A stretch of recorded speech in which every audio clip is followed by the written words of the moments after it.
tayo sa bahay ng ate ko sa Floodway na kung saan nandito po ang mami ni JK. Iti-therapy natin ang batang ito kasi kung minsan siyempre sa sobrang likod. Kaya ngayon sasabihin natin, pakinggan po natin ang sasabihin ng kanyang mami. Sila lahat pasyente ko. Ayun, sige. Sabihin mo ako Ako po si Lilibet, mami ni JK. Matagal na po kami pasyente ni Auntie. Si JK po, simula pa ng newborn, tinetherapy na po ni Auntie. Pag may sipon. Pag may sipon, pag may masakitan tiyan, kung may ubo, nilalagnat.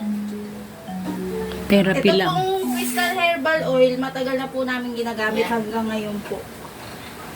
Hindi sila nawawalan nito. Ngayon, ay sa bakit natin iti-therapy si JK? Kasi Yung paglaglalakad, nakatingkayad. naglalakad na kantingkayan. At saka titherapyin ang dibdib kasi nag-iihit, no? Pag umiyak, nag-iihit.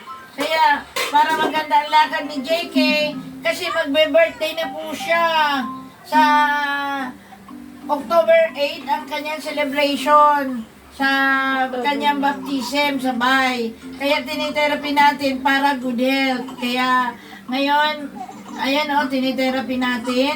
Pati itong paa na yan para makalakad ng maganda para sa darating na birthday niya. Maganda ang lakad niya. Nakikisaw-saw din o. Yan. Okay, ngayon, padadapain na natin. Kaya lang, baka mag-cry-cry siya. Kaya, ito po, sasabihin mo, salamat.